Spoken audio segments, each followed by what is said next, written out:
I was 27 when I realized my parents were not proud of me, they were harvesting me. My name is Elena Morris, and the moment it happened was not loud, not dramatic.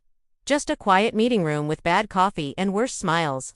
I sat across from my manager while he slid a printed proposal across the table. My proposal, the one I spent 3 years building at night after work. After exhaustion, after doubt, and right there on the cover page were 2 names, my parents' names, listed as founders, listed as vision leads, listed as the reason this project even existed. My stomach dropped, but my face stayed calm, because that is who I am. Controlled, observant, patient, raised to believe loyalty mattered more than credit. I grew up being the reliable one. The daughter who fixed problems, who paid her own tuition, who worked 2 jobs, who never asked for help, and somehow that turned into permission. Permission for them to step in front of me when the spotlight arrived. I remembered the first time I showed them my concept. Just sketches and numbers on my kitchen table. They smiled, nodded, told me they were proud. Then started asking questions, smart questions, too smart, about patents, about licensing, about who owned what. I should have noticed then, but love makes you blind, fear makes you quiet, and I was afraid of losing my family more than losing my work. Fast forward to that meeting, my manager said your parents already negotiated the deal, they positioned it as a family venture, said you were overwhelmed, said they were protecting you. My hands shook under the table. Betrayal feels physical, like your body knows before your mind catches up. I nodded, thanked him, walked out, and sat in my car for 40 minutes without turning the engine on. Breathing, thinking, replaying every conversation. Every document I ever shared, every time I trusted to easily. But here is what they did not know. While they were busy taking credit, I was busy securing control. 6 months earlier, I filed everything under my own entity. Quiet, clean, legal. Every asset, every line of code, every proof of origin, locked down. My parents thought they were playing chess, but they never realized I had already ended the game. They just had not seen the board yet. And if you want stories where the truth comes out and power shifts fast, subscribe to the channel now, because what happened next forced me to choose between exposing my parents publicly or letting them destroy themselves privately.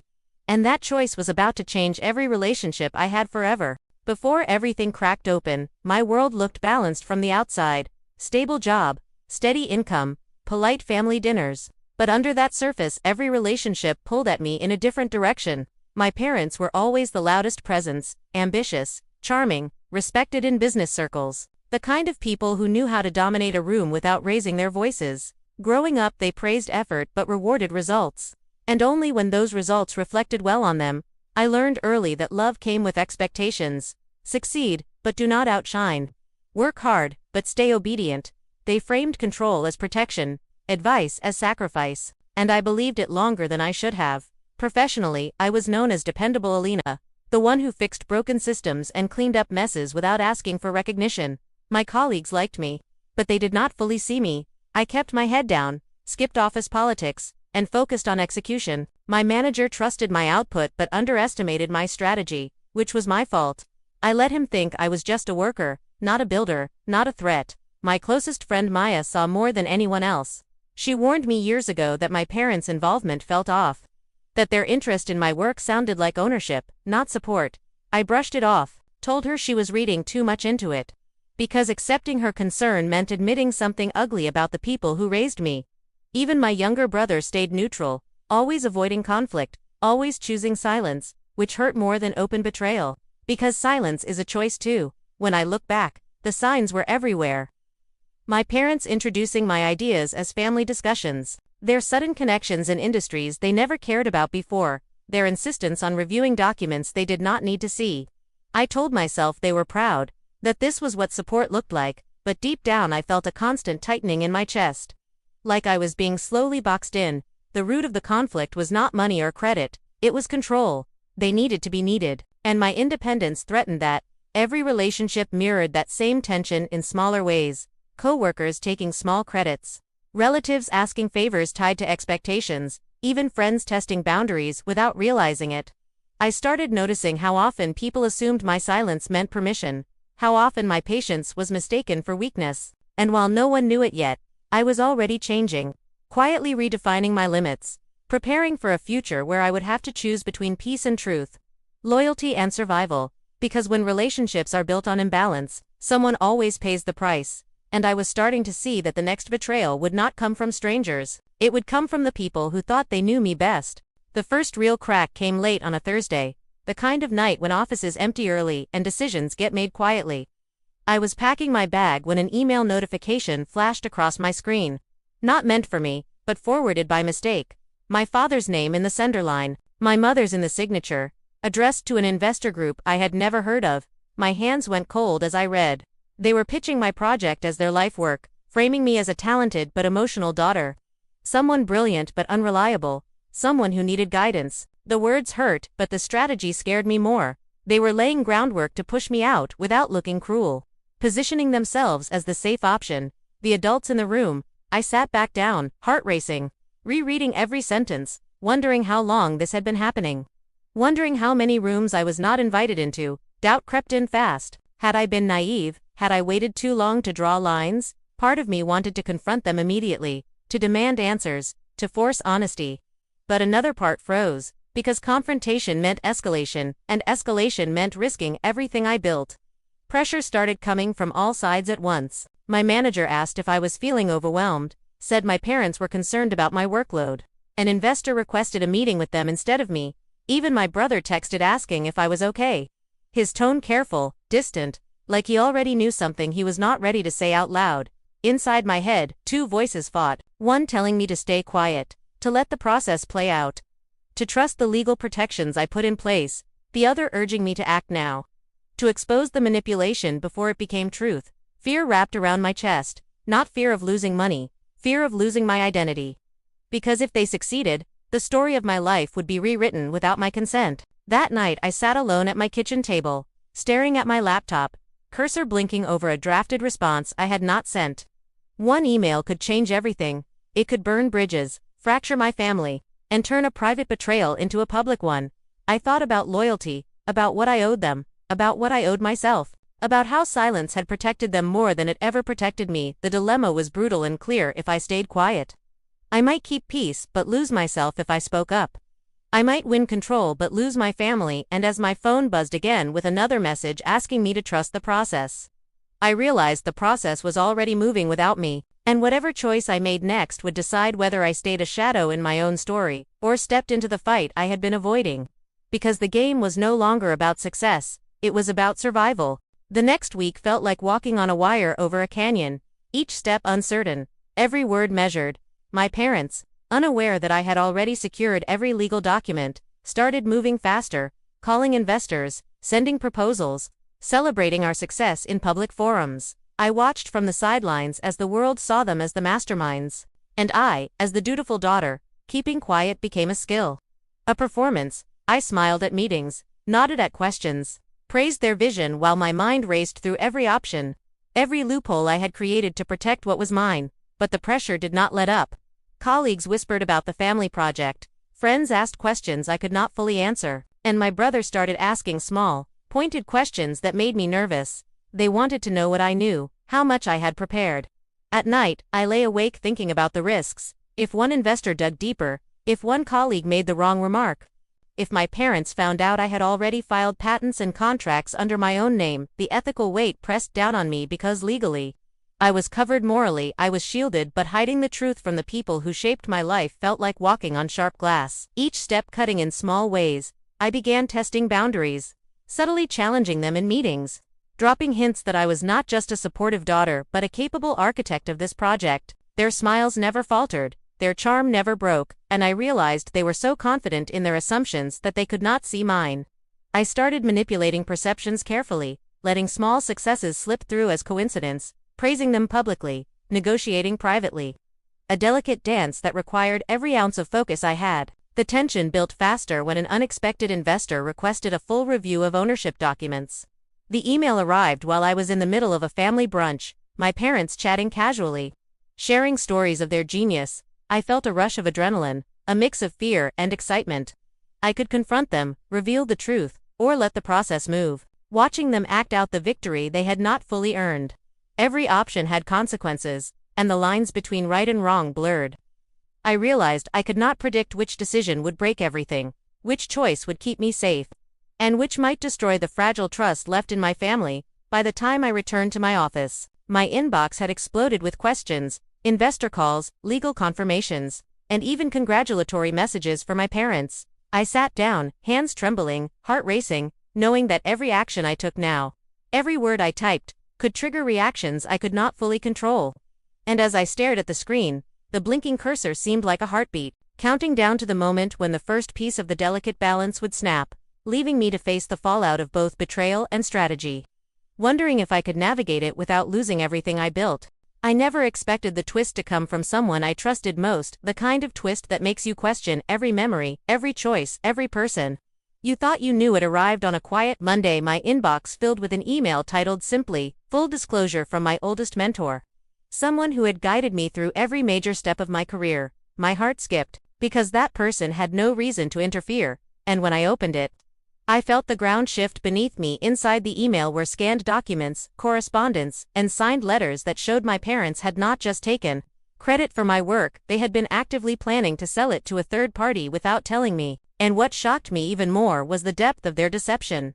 The contracts had clauses meant to bypass my entity, meant to strip me of control completely. It was not just greed or pride. It was a carefully orchestrated attempt to erase my role. I reread everything. Disbelief, mixed with a surge of anger, my hands shook, my chest tightened. I could feel betrayal not as a word, but as a physical weight, and then another file caught my eye, a small PDF marked Alina Safe. Inside was a copy of the documents I had secretly filed months ago. Proof of ownership, proof that despite their schemes, I had already secured everything legally.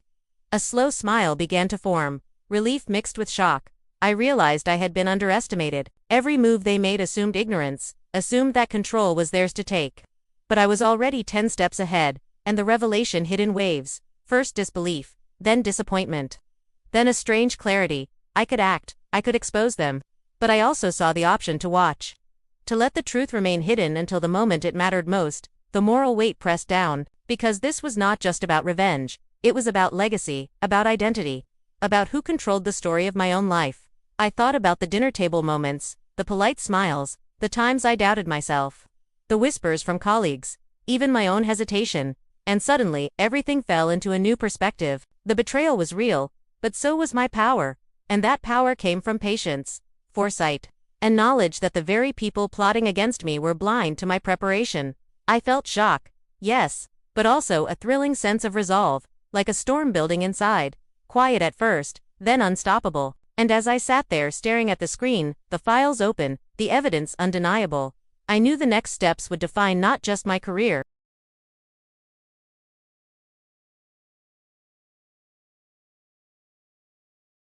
because the game had changed. The stakes were higher than ever, and I was no longer the daughter who quietly endured. I was the one holding the board.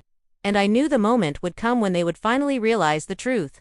But that moment had not arrived yet, and I had to decide whether to strike or wait. Every second stretching longer, every heartbeat a countdown to the confrontation that could reshape everything. The day of decision arrived, like a storm I had been waiting for but also dreading. I sat in my office surrounded by the stacks of contracts, emails, and legal proof that I had quietly secured over months. The evidence of my parents' schemes spread out like a map of betrayal. My phone buzzed constantly with messages from investors, colleagues, even my brother, all asking questions I could not fully answer yet. My parents called, cheerful, unaware, talking about how proud they were, how smoothly things were moving. And I felt a tightening in my chest, because every word from them was a lie built on my hard work. I thought about confronting them publicly, exposing the deception, making everyone see the truth immediately, the satisfaction of justice, but also the risk of burning family bridges forever, the risk of turning my parents into enemies, the risk of making myself a target for gossip and judgment in circles I had worked so hard to navigate. I also considered waiting, letting them act out their own plan until the moment they realized I already controlled everything, letting them stumble without ever knowing it was me.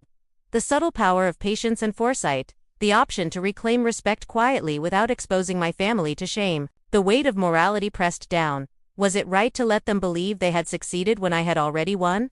Was it manipulation or just self-preservation? My mind raced through scenarios, every path lined with consequences, both good and bad. I thought about my team, who trusted me, who relied on my leadership, about investors who could be influenced by my decision, about the narrative that would follow. And then I remembered why I started. The project was mine. The hours, the nights, the planning, the vision, it belonged to me. And I had worked too hard to let ego, fear, or loyalty prevent me from acting decisively. So I made my choice, quietly but firmly. I sent a controlled message to my parents, highlighting my contributions, pointing out ownership, clarifying roles, without anger, without accusation, letting the facts speak for themselves. I then updated my investors, confirming that all agreements would move forward under my entity.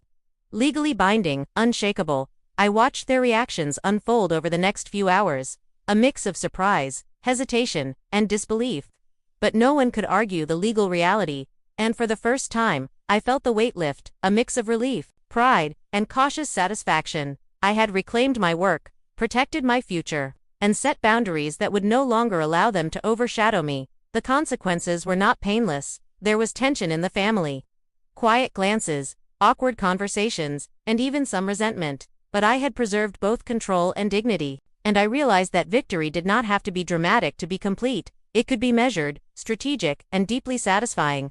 And as I closed my laptop that evening, the storm outside mirrored the calm I felt inside, because I had faced betrayal, assessed every risk, and emerged, not just intact, but stronger.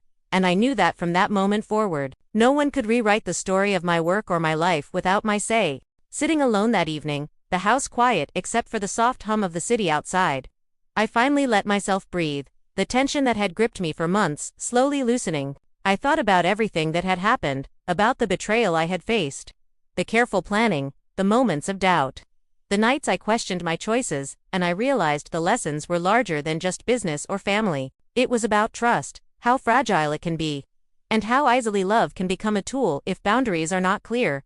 I thought about my parents, not with anger, but with clarity. They had acted from ambition, from pride, from patterns they learned long ago, and while their actions hurt, they also reminded me of the importance of self-reliance, of protecting what matters without waiting for recognition. I thought about patience and strategy, about the power of quiet action versus dramatic confrontation, about how every choice carries consequences, both immediate and long-term. And I realized that reclaiming my work was not just about securing assets or credit. It was about asserting my identity, my voice, my right to define my own path. I thought about the people around me, the colleagues who had underestimated me, the friends who had cautioned me, the investors who had trusted the wrong assumptions, and I saw how every relationship required balance, honesty, and courage. I thought about my brother, who had stayed silent, and how silence can sometimes protect, sometimes distance, and I wondered if he understood what had changed. If he knew that the rules of engagement had shifted, that I was no longer just the dutiful daughter, the quiet worker, but someone capable of shaping outcomes, standing firm without apology. I thought about the moral weight of my choices, how easy it would have been to let ego guide me, or anger, or resentment, and how much stronger it felt to act with clarity and purpose, to reclaim what was mine while preserving integrity. I thought about the future, about how every step I take now will be informed by what I learned, about vigilance, courage, and the subtle art of protecting oneself without losing humanity. And I asked myself what I would do differently if faced with another hidden betrayal.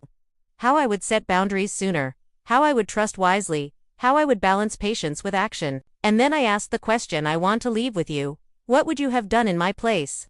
When the people you love take credit for everything you built, when loyalty and strategy collide, when silence feels safer than confrontation, I realized there is no single answer, only choices. And the most important lesson I learned is that protecting yourself does not make you selfish. It makes you aware, it makes you strong, and it allows you to define your own story. And as I turned off the lights that night, I felt a calm I had not known for months, a sense of completion, a sense that even amid betrayal and tension, I could rise, take control, and walk forward, knowing that the work, the vision, and the life I built were truly mine.